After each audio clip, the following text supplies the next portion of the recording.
to the students and the members of IMA and ISA. It's an absolute privilege to chair the session as an inaugural session of the AI Summit 2025 hosted by IMA and ISA together, the two powerhouses who are shaping the innovation journey of Indore. Kudos to both the teams and the members. Today is personally special for me because I am the honor to share the stage with my teacher, Mr. Naveen Khandelwal. And it's like a 360-degree circle completed today from learning on the classroom to sharing the podium together. You've just heard inspiring thoughts of our very own leader, Mr. Dharmeen Jain, Mr. Kumaar Bagrodia from SBI, and Mr. Milind Raj, of course, the drone man of India. What an inspiring deliberation. I would like the audience to again put a great round of applause. If I could sum it up, technology is in the future. It's already transforming the present, and it's moving at a drone speed.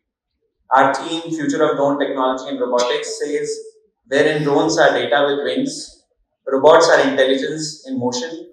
Together, they're shaping fields, redefining factories, and reimagining future. As Shah Rukh Khan said, picture abhi baki hai mere dost. Lot of celebration of innovation stories will happen post this session in the upcoming sessions. The spirit to think beyond limits, build without fear, and scale together is what powers ISA. ISA is Indore Software Association. At ISA, we build more than an organization. We build a movement of collaboration, mentorship, and growth. We began with the famous ISA Cricket League with 3 successful seasons where coders swap bats with laptops and build friendships over the cricket field. They came to the Founders Dialogue where no filter zone is created for the entrepreneurs to share real life challenges and discuss the problems together. Jahan direction bhi hai or mentorship bhi. And then comes our ISA socials, wherein we meet over coffee and then our conversations turn into collaborations. Most importantly, ISA members have an objective to exchange business, collaborate on projects, and it's more about connection and collective growth. A special mention to our backbone of ISA, Mr. Sachin Sahu, and the entire management team who has been driving and helping drive the company. Indore अब सिर्फ technology adopt नहीं करता है, हम लोग technology create करते हैं. Each moment of the summit reflects where ideas meets action and imagination meets impact. To all the Gen Z innovators, founders, and professionals here, flip the switch of innovation mode on. For us, AI isn't just artificial intelligence. It's the actual impact we create in change the lives of industries and professions. Because the future won't be predicted, वो यहीं बनाया जाएगा हमारे और आपके द्वारा. Thank you, and let's make the summit a proud milestone for ISA as well as IMA. Thank you very much.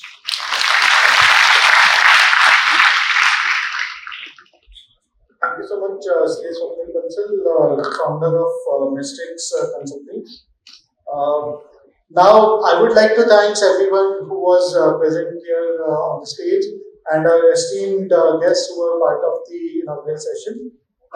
Before I hand over the stage to our next session chair, I would like to invite you all for a small activity. As you are already aware that IMA provides annual conclave, so for the next annual conclave, from all you students, we would want you to come up with a theme and send that theme as a message to one of our team member, Yash. You would have to WhatsApp that theme to Yash. I'll provide his number to you, but please understand the instructions first. Come up with a theme, send a WhatsApp to Yash. You just have to send one theme, put your name, and at the end of the session, we would do a poll. The best person who has come up with the theme, and you would be competing against AI, mind you. So the best theme will win. The poll would be done from you only. So you would come up with the theme idea, you would do the polling, and then we will decide the winner. The number for our member Yash is 888 999 6135. I repeat the number 888 999 6135. You are supposed to message the theme to Yash. Now I hand over to Ms. Prachi Agrawal, Director Tech IT Solutions, Software Solutions, to take over from here. Thank you.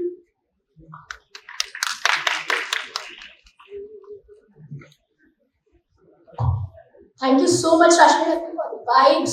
Super hyped to be here today. So everyone, are you wake up?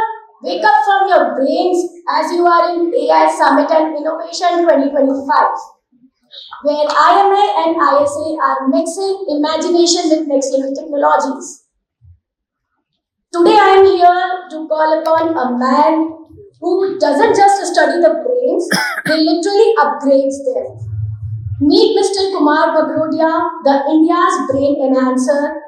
Can I ask the AV team to have a small video of Mr. Kumarji?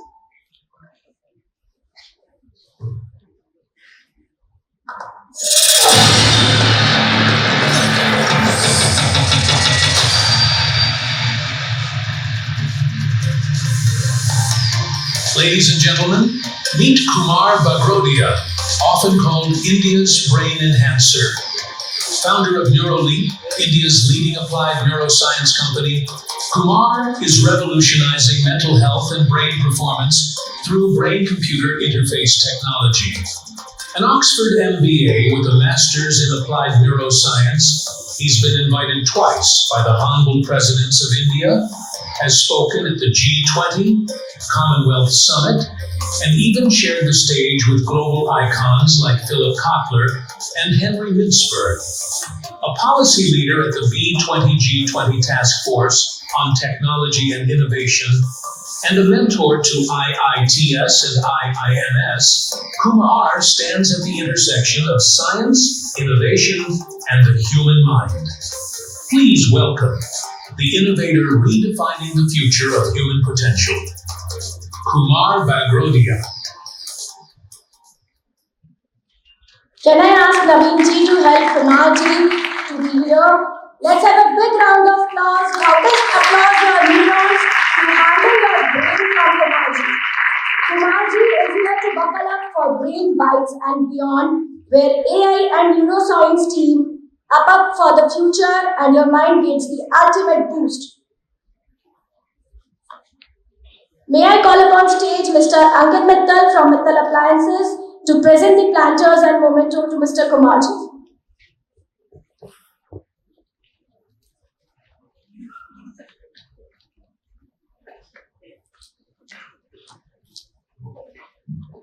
Good afternoon. Usually, they present the memento after the talk is delivered.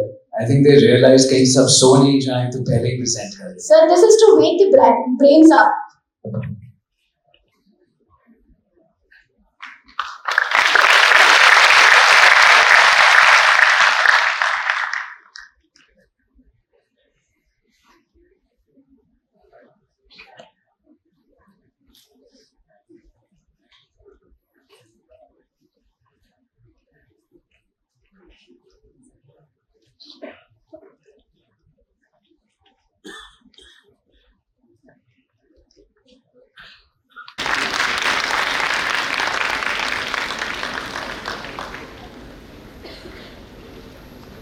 Good afternoon, everyone. Thank you, Naveen ji. Thank you, Indore Management Association, and all the sponsors, organizers for inviting me. Thank you to the audience in advance for bearing me for the next 30 minutes. How many of you use the word dimag on a daily basis, regularly? Dimag. Yeah? Dimag hai to sabke paas hai, that I'm sure. What is dimag? Brain or mind? So I see people here are saying mind, many upstairs are saying brain. What's the general consensus? Those who are saying mind, just raise their hands. Wow, quite a few. Those with brains? Great. I see some who didn't raise hands in both. So, I love the fact that in common parlance in Hindi, we'll say dimag, and it could be used for brain, it could be used for mind without giving a second thought onto what really are we referring to. But if you go into Sanskrit and if you go into the Vedas, There are actually 5 words to describe it at different levels. Your consciousness. And that's just in English, but when you go deep down, then you're looking at Chit, Man, Manas, Patal, Ahankar. And it's so deep. You know, Western science is still trying to figure this out, what our forefathers knew 5,000 years ago. The reason I wanted to start with this provocation is, in the era of AI, all of you are using AI in some form or the other. I'm assuming everyone's used ChatGPT or Anthropic, Claude or Perplexity. We all understand that AI can only generate, good content because it's being fed some amount of content. So there's machine learning, there's pattern recognition. But the difference then between the current state of AI and the human brain is our subconscious patterns. And I'll tell you why. How many of you either ride a bicycle or drive a car? Bike, motorbike, car. Drive any vehicle. Okay, most of you. So when you started learning how to drive, it was an effort, right? Sorry? Yeah, so when you started learning how to drive, you took a measured effort to say, oh, there's I'm driving at the speed of 60 kilometers per hour, and there's a buffalo in the middle of the road. Now I have to consciously get my leg off the accelerator, take it towards the brake, left leg on the clutch. Now I'm going to, move it into neutral and press the brake. Am I right? All of that planning was required. After 5 years of driving, now you're at 80 kilometers per hour and there's a buffalo on the road. Are you mindfully driving at that moment? Are you saying, okay, right leg off accelerator, on to brake, this? Because by that time the buffalo has become in the past tense. Why? This entire notion of living consciously, being mindful, mindfulness is great when you want to learn a new skill, when you want to get great at something which requires you to practice and put it into muscle memory. But otherwise, pretty much all of the remaining waking hours and our sleeping time, we are built to be operated by our subconscious brain patterns. How many of you have looked at somebody who you just met for the first time and instantly made a judgment about him or her just by the way they looked? A stereotype, right? We'll say, oh, wo waisa dikh raha hai. Correct? He looks like a very intelligent man, right? Or he looks like an idiot, right? Why? Because our brain is used to making shortcuts, stereotypes, habits, patterns. Just as AI has to be trained on pattern recognition, our brain inbuilt does that all the time. And I'll tell you why it does that. Will you be surprised if I said that each one of us in this room right now is a trillionaire? It's a fact. We all have, and I'm assuming all adults in this room, so fully grown brains, on an average about 100 billion neurons in each of our brains. 100 billion is 10,000 crore neurons. But you're wondering, yeah, but this fellow said trillionaire, this is only billions. Each of those 10,000 crore neurons is connected to another 10,000 neurons. So that's 10,000 crore raised to the power of 10,000. That's 1,000 trillion connections in your brain. It's called a neuron forest. And this is where all your magic happens. Each of these neurons are constantly firing energy. The human body and brain runs on bioelectrical energy. Our brain is about 2% of our body weight on an average. Now, if somebody is weighing 150 kilos, the brain is not going to be 3 kilos. But on an average 70-75 kg, your brain's about 1.5 kg. You'll be surprised that though it has only 2% of body weight, it consumes 1/3 of your energy. It's the most expensive real estate in the entire universe. 2% of mass, 1/3 of energy consumption. Why does it consume that much energy? Because it is constantly making decisions. Our brain is a decision-making machine. And I'll give you an example. You have an alarm set up in the morning for 6 a.m. That is the instance when your brain starts making decisions. Should I wake up or should I, snooze the alarm? I have woken up. Should I freshen up or should I lounge around? I have freshened up. Should I go for a run or, have some chai? I'm running. Should I push myself harder or let it go? I've come back home from the run. Should I have poha and kachori as my friend is going to feed me in an hour or two? Or should I have something healthy? Throughout the day, we are making micro decisions without even realizing how it is putting a load on the brain.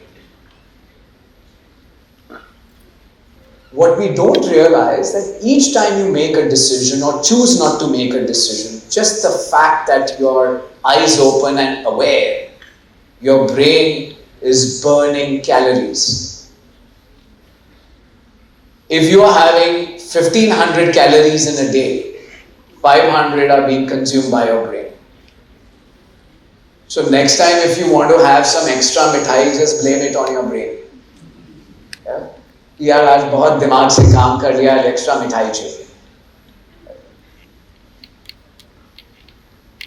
Because the brain is so lopsided in its energy to mass ratio, which means 2% of mass, 1/3 of energy, it wants to conserve its energy. Because it conserves energy, it wants to make shortcuts so that it doesn't have to do the same thing again and again. Those shortcuts are our habits and mindset. Those shortcuts are our beliefs, our ethos, so that we don't have to revisit those theories, those values again and again. Those are set in stone now. When we use AI, let's say you're using ChatGPT, the energy consumption is in megawatts. We all have been hearing that the race for AI is going to be on the basis of chips and on energy and data centers. Can you take a wild guess how much energy the brain consumes? So AI is consuming in megawatts, right? Brain, 20 watts. Just one small light bulb. And a lot of that is generated by itself. The bioelectrical energy through our processes in the brain, it generates part of it. Your brain generates enough energy to light up a small light bulb. One of the ways the brain consumes energy also is when it has to do processes where you are not involved consciously. Any examples of a process which we are not doing consciously? Well, driving requires some conscious effort. Sorry? Absolutely. Digesting food. Dreaming. Breathing. Absolutely. Absolutely. You know, I believe a lot in Indian knowledge systems, IKS, and looking at ancient wisdom and connecting it to neuroscience. I'm very passionate about that. So every time somebody from the West comes and lectures us around mindfulness or consciousness, I get very tickled. And my easiest retort is, please digest your food mindfully and show me. Please walk mindfully all the time and show me. You'll go mad, right? There are billions of neurons firing in perfect synchrony so that we can take a step without falling on either side, without moving around. Billions and billions of neurons are firing, data is being shared in a particular form so that we can walk properly, digest our food, breathe properly, so on and so forth. This entire notion that we can go through life with a level of consciousness is a utopic dream being sold in today's environment. Yes, you have to be conscious. Yes, you have to be mindful. But that is only for certain times, certain moments during the day where you need to learn something new. But otherwise, it is your subconscious which is imbibing everything in the environment and teaching you by experience. What color shirt am I wearing? Blue. Did you have to consciously think this man standing on stage in a blue shirt and a beige trouser? No, it's your subliminal messaging that has been processed by the brain. On an average, the brain receives 11 Mbps of data. 11 megabits per second of data is what the brain is being bombarded with. Out of that 11 Mbps, only 50 bits per second is processed by your conscious mind. Only 50 bits. So 99% of the data that is being processed is by your subconscious brain, which you don't even realize. That, my friends, is the key differentiator currently between any AI model as it stands today and the human brain. We do not need to see 20 data points to be able to make that connection, because our hardware, if I can loosely call it the brain, already has a lot of patterns built in and an ability to see one data point and extrapolate that pattern. You'll all have that ability, right? You will see a certain symbol, a certain color, a certain name, and a lot of memories, a lot of thoughts will be evoked. Am I right? You just have to see a picture of Shah Rukh Khan and you'll know 10 of his movies, 5 of his songs, 2 of his dialogues, etc. in a fraction of a second without somebody having to prompt you for it. That one single image was a prompt enough. Let me pause there for a few questions, right? Otherwise, I'm just going to keep rambling. Any questions? Comments? Or am I just speaking gibberish? Okay, sorry. Yeah, just shout. What's the difference between brain and conscious mind? Just as you said that decision making is the work of brain, but it's also the work of conscious mind. Absolutely. So 99% of who you are as a person are your subconscious patterns. Just about 1 to 5%, depending on the situation, is your conscious mind. It's been proven that some of the decisions are already taken in your brain up to 10 minutes before you consciously made that decision. Up to 10 minutes before.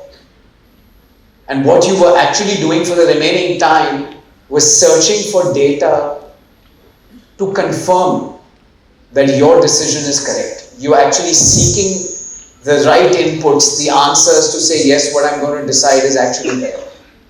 But that's a great question. Anyone else? Yeah.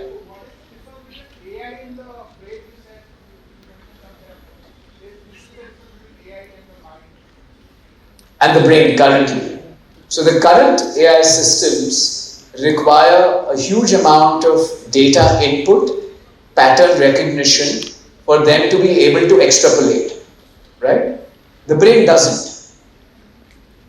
Because we operate out of 5 senses, any one of them, if activated correctly, can give you a lot of data. So for example, if you have grown up going to the temple every day for the last 20 years, and there was a particular sandalwood fragrance which was used in the temple. Now suddenly, even if you're at an airport, let's say in New York, and you whiff that similar sandalwood fragrance, you will be able to generate similar emotions, similar memories of what you were experiencing 20 years ago, just because you whiffed that fragrance, right? So the prompt could be multisensory or just a single sensor. The prompt doesn't need to be explicit. The prompt doesn't need to tell you what it needs to retrieve or what the output should be. The second part is imagination. I have no doubt that the speed at which AI is progressing, the fine line between real human creativity and AI will keep blurring, right? But as things stand today, it's very difficult to get an absolutely, completely original idea unless you have prompted it well. Any other questions? Yeah. Sorry? Yeah. IQ in the term of?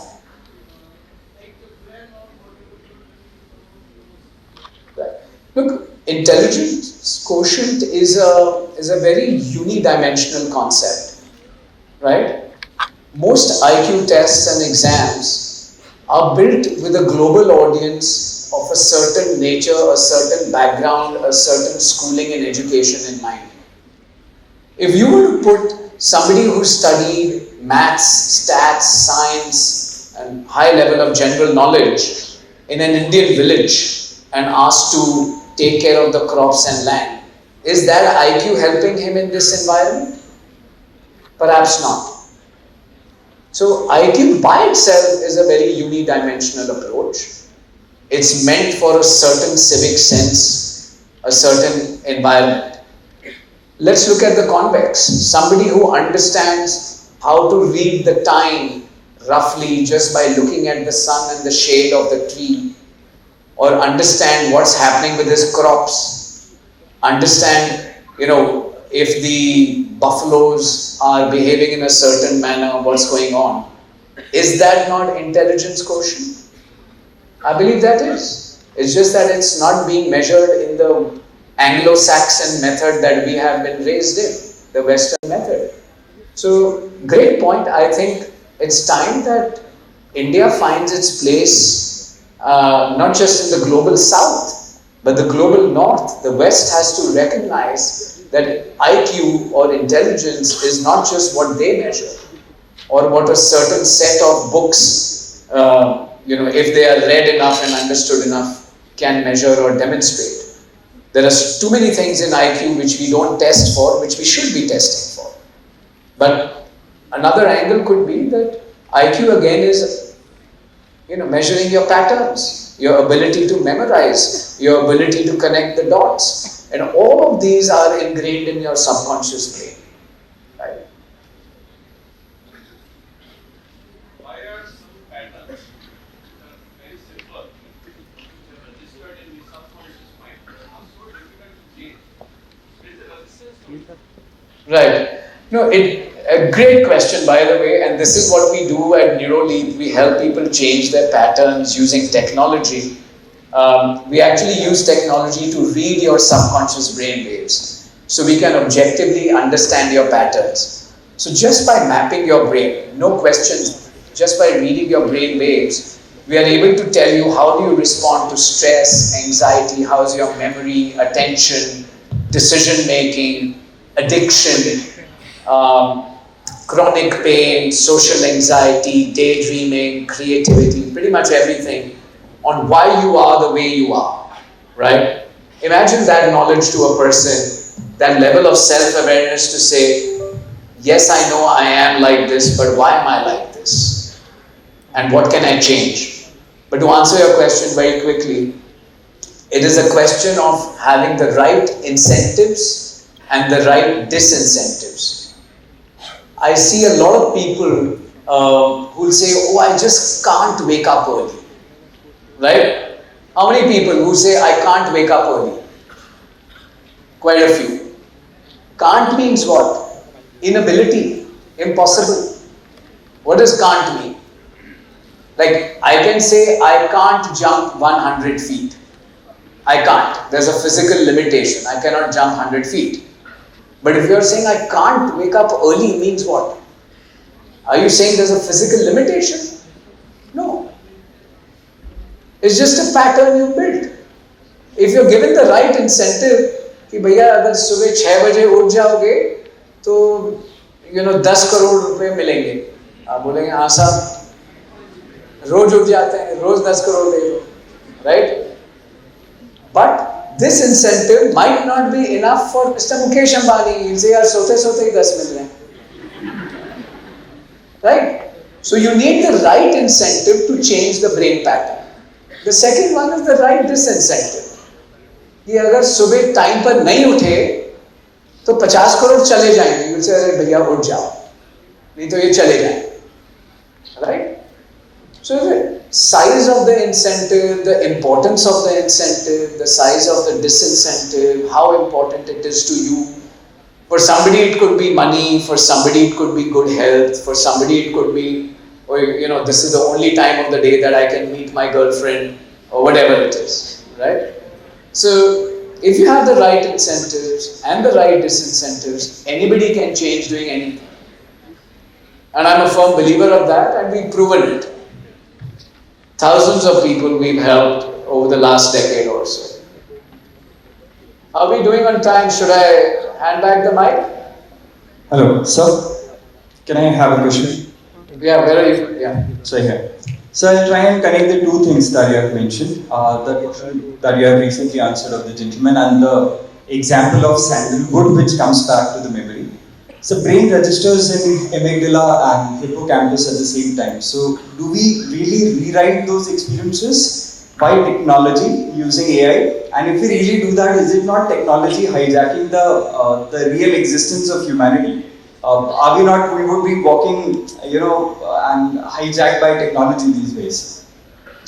I'm so glad somebody finally asked that question, because I keep clarifying everywhere I go that we do not use AI on the brain.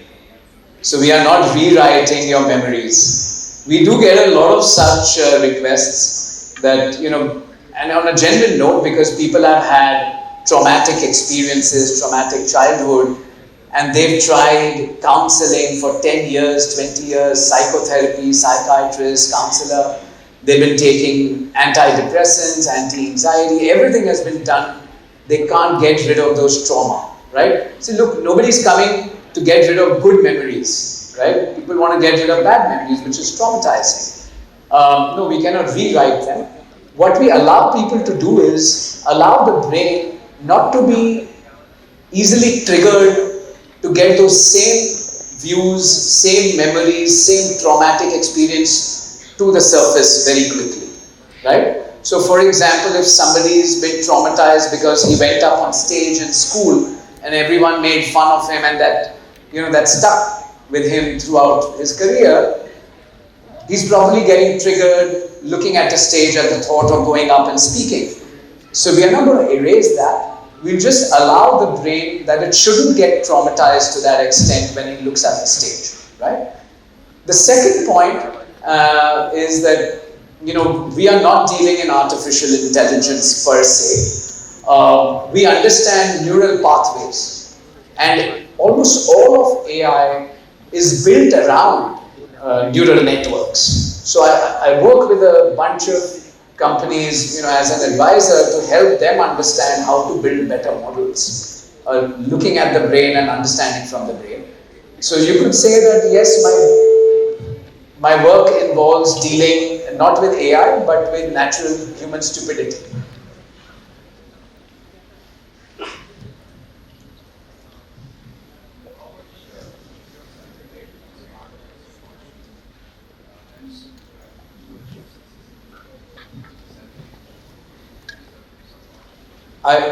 Great question again. His question was, how much does your self-image and awareness help achieve success in life? And I'll say almost all of it. Because unless you're aware of your own fallacies, your patterns, your strengths, your weaknesses, how will you change them? How will you rely on what's good? How will you rely on what's working and improve what's not working, right? A perfect example I'll give you is, I do a fair amount of speaking, and one of my favorite subjects is how can you use neuroscience to make better investment decisions, right? How many of you think that most of the decisions you make is logical? Yeah, we are making decisions on the basis of logic. We are rational human beings, right? Nothing could be further from the truth. There is a reason why we talk about, let's look at the stock markets.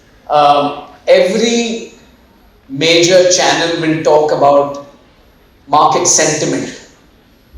Am I right? Yeah. So if everything is on logic, why are we bothered about sentiment? And how is sentiment driving the market? One day the market falls 2,000 points, the other day it's going up 1,000 points. What happened? Did the economy tank in a day and revive the next day? It's sentiment. There are so many newsletters which are talking about greed versus fear. And those are two subconscious patterns in the brain. Greed is not a matter of your conscious thinking. Nobody wakes up in the morning saying, today I will be greedy. Do you say that? Yeah, I will make my decision on the basis of greed. No. Does somebody wake up in the morning and says, oh, I'll be full of fear and start selling my stock? No. Right? But what happens? You give in to a certain pattern. Right? So if you become more aware that, yaar, I have figured out कि यार मेरी ना जल्दी से फट जाती है यार, और मैं फिर वो बेच देता हूँ सब, right? And you start recognizing that pattern and you say, in that moment, why am I making this decision? Is it because I'm afraid? Am I operating out of anxiety? How is my breath work? How is my mood? Am I fully gung-ho? Or whatever the case is, right? So we use technology to help us understand people's brainwave patterns. We can actually look in and say, okay, this is how your anxiety network is. This is how your greed and addiction network is. And this is what you can do to change. But she's been waiting patiently. I think I've overshot my time. Am I right? Yes, we can have last question if you want. Sir. Sir, Yes. Very good afternoon, sir. This is Charu from MIST. Where are you? Yes. Aji, kahan hai? Haan to In front. Acha, haan. So my question is, you've been talking about the different neuronal patterns. So is it possible for AI to find out the neuronal interactions, and using those interactions we can increase our intelligence question? Madam वो question पूछने के लिए, समझने के लिए मुझे पहले AI को पूछना पड़ेगा. But on a lighter note, so yes, there are studies currently where MRI, fMRI, and other technologies, neuroimaging technologies, are being used along with AI to understand certain patterns in the brain. Whether we will be able to very definitively use AI to do that in the near future, I'm not sure, because then you're talking about individual neuronal level mapping. And like I said, almost 100 billion neurons. So we're still some time away. That's, Right? I think, captivative and mathematical. But thank you for your answers, sir. Thanks a lot. Thanks. Sir, may I? Please, last. Namaste, sir. I'm Devanshu Shukla. I am working on a neurotech.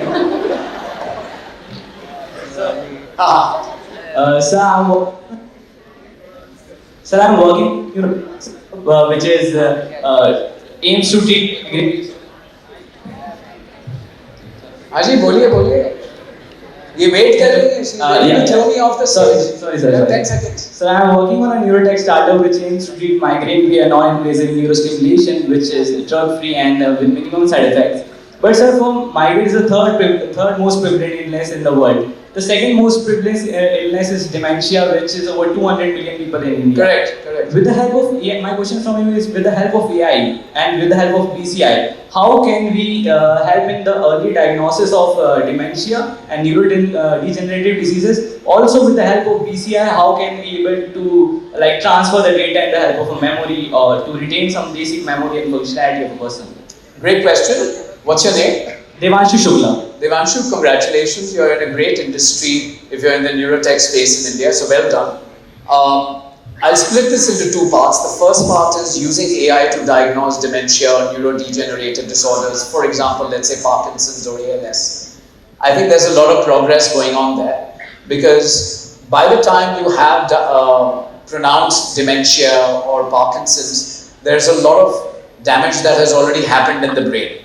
So there's a lot of pattern recognition available, good data available for AI to rely on. So I think there's good work going on there. I think in a few years you'll see amazing results. Already I'm seeing technologies which are using just voice, how people converse. Is there a tremor? Is there a change in pitch, tone, volume, etc. So a lot of those are going on.